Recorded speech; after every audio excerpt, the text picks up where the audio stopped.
What do you get for that commodity? Whatever the market will bear. What? You mean you're going to snatch all the money that poor widow has for the 3 pieces of bread you give her because she's desperate and that's moral? In the high medieval time, the Roman Catholic Church got so freaked out by this that they imposed rules on commerce. For those of you that are interested, Thomas Aquinas, all in there. They had the theory of the just price. The church said the price should not be what you get by haggling in a market. That, the church said, is obscene and against Jesus' teachings. The price should be what's just. It should be governed by concepts of justice. This is an institution for whom the market is a very questionable enterprise.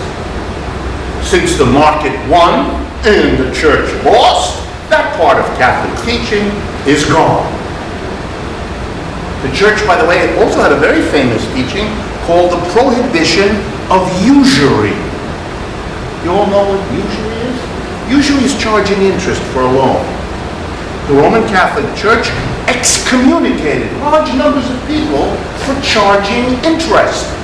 Here was the reasoning of the church, to give you an idea of how horrible market behavior, buying, selling, lending, borrowing, how horrible it was. You were thrown out of the church, and here was the reasoning.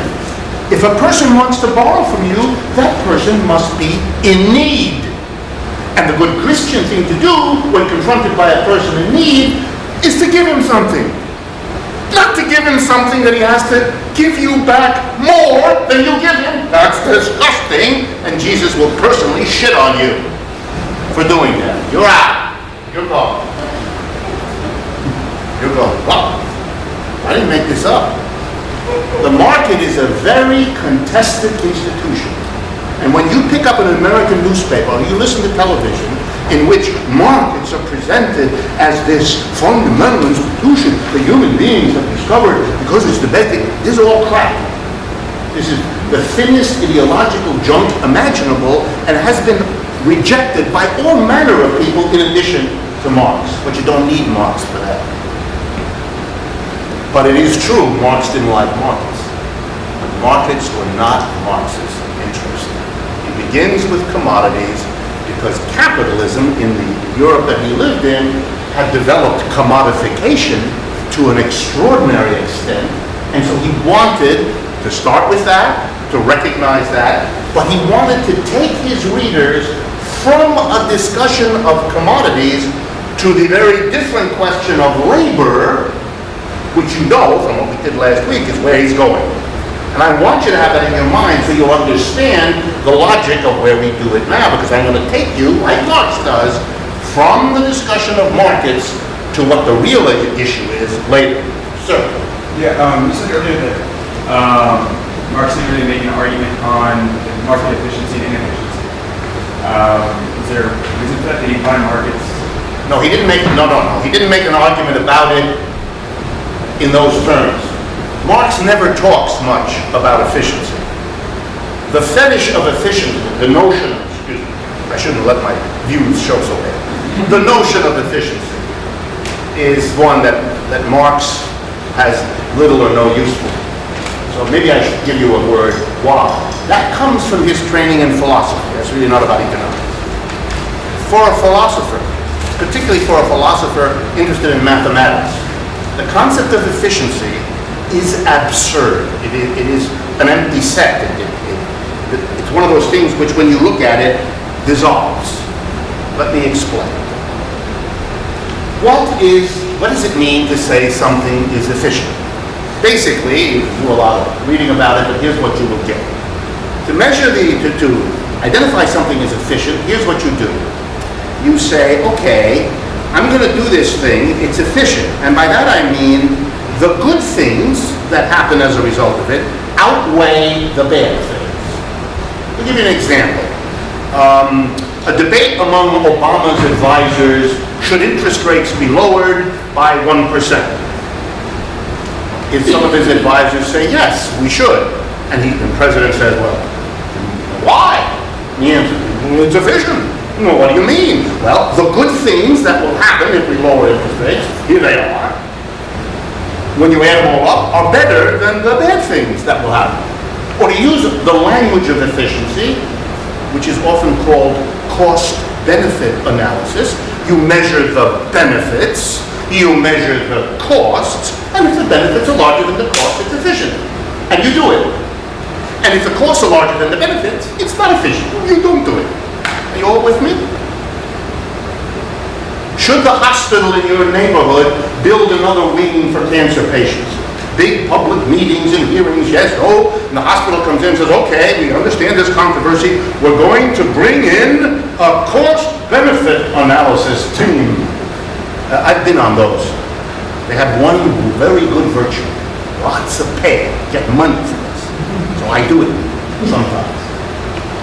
Here's what we do. We come in and we count the costs. We add them up. And we count the benefits. And we add them up. And this is very hard. If one add up is larger than the other one, you got your answer. If the costs are more than the benefits, inefficient, don't build it. If the benefits are larger than the costs, efficient, build it. This, by the way, is presented by the hospital as a non-debatable issue. This isn't about point of view or breadth. This is an objective measure. Who can complain? If you still don't, if the benefits are larger than the cost, and you still oppose the project, you're sick. I mean, we just did the work here. The benefits are larger than the cost. Who could object? Okay, what's the problem here? The problem here is, and you all know this already, so I'm just going to pull it out a little bit more to the forefront of your brain than it already sits in. What are the consequences of an act? Building a hospital wing, raising or lowering an interest. What are the consequences? The answer? The consequences are infinite in number. Come on, the consequences of building a wing to a hospital, they're going to change the temperature in the immediate environment. They're going to change the traffic patterns. They're going to change the wind direction. They're going to make a speeding ambulance go on this street rather than... You know how many things happen when you change something in the world? An infinity. Not only that, they don't all happen now. Some of them only happen 2 years from now, and 4 years from now, and 6 years from now. What are the consequences of an act? Nobody knows. You couldn't possibly know what all the consequences are of building a hospital or raising an interest rate. Nobody has ever known all of them because they stretch infinitely out into the future. If you build that wing of the hospital, there'll be people coming for cancer tests who didn't used to come. They'll be driving in from the suburbs. They're going to change the use pattern of the roads. That's going to mean the roads have to be refinished at certain times. That's going to cost money to the neighboring town. Who the hell knows all of this? It would take you a lifetime to list all the possible, and by that time, you'd be a very old man or woman.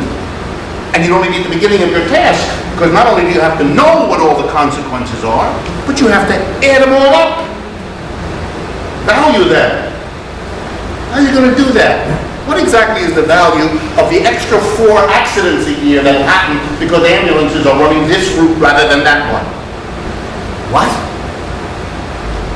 You can't do it. And the same goes for the costs as for the benefits. They're infinite in number. Nobody can measure them all. Nobody can know them all. So when you hear, I've measured the costs and the benefits, you're listening to a liar. He or she couldn't have done that. And when you actually sit down with a cost-benefit analysis, you see it immediately. They've looked at, I don't know, 20, 30, whatever the budget allowed for. Not 512, not 6,002, just a bunch. But here's the worst of it. I referred as if I knew it, what the consequence of building that wing of the hospital, or the consequence of lowering an interest rate. And I said, for example, accidents of an ambulance.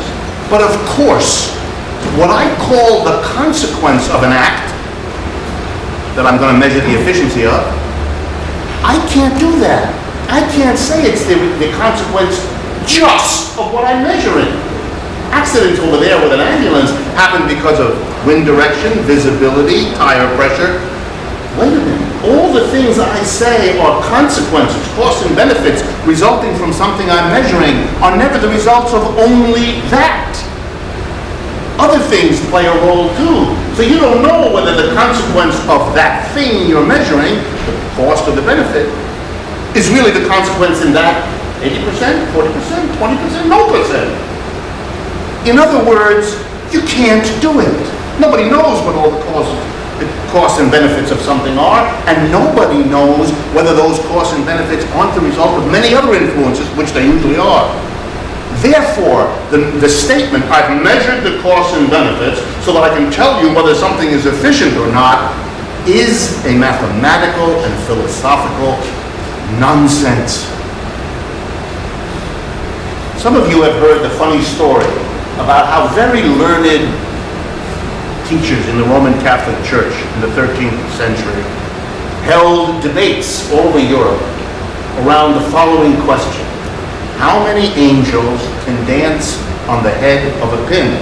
And the reason they had this debate was that angels were conceived of having no dimensions.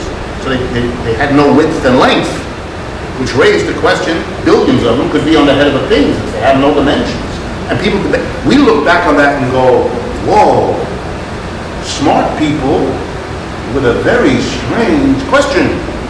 Well, I submit to you, long after we're all dead, people will go back and say, in the America in the 20th and 21st century, people got really excited about something they called efficiency.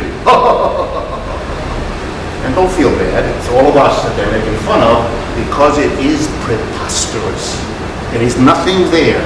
It's a concept that has no meaning. So the question is, why would smart people, you and me and our colleagues, why would they believe in something so vacuous? And the answer is, it provides a philosophical need, an emotional need. See, we're a society, particularly in the United States, but in other countries too, which has a hard time with conflict. Let me go back to my example of the hospital. Some people want that hospital wing to be built. People who hope to have a job there, people who want the job building the damn place, people who are worried about cancer, whatever it is. And then there are a bunch of people who don't want it built. They live in the area, they don't want the traffic, they don't like the pollution, whatever. And they're fighting it out. And then the question is, you have to resolve this. But the problem if you have to resolve a struggle between two sides is that one side wins and the other side is pissed off. And there's a danger that those who lose will be resentful and angry and do something.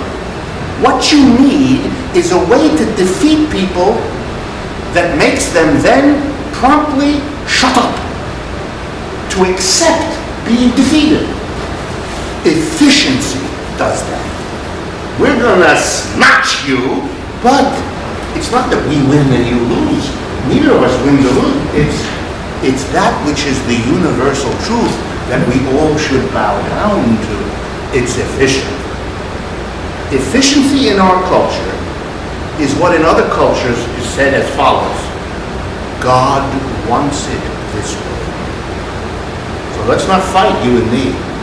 This is going to be resolved. It's not you win, I lose. It is fill in the blank wants it, and that's why it must be this way. Efficiency is our God, and it has exactly as much substance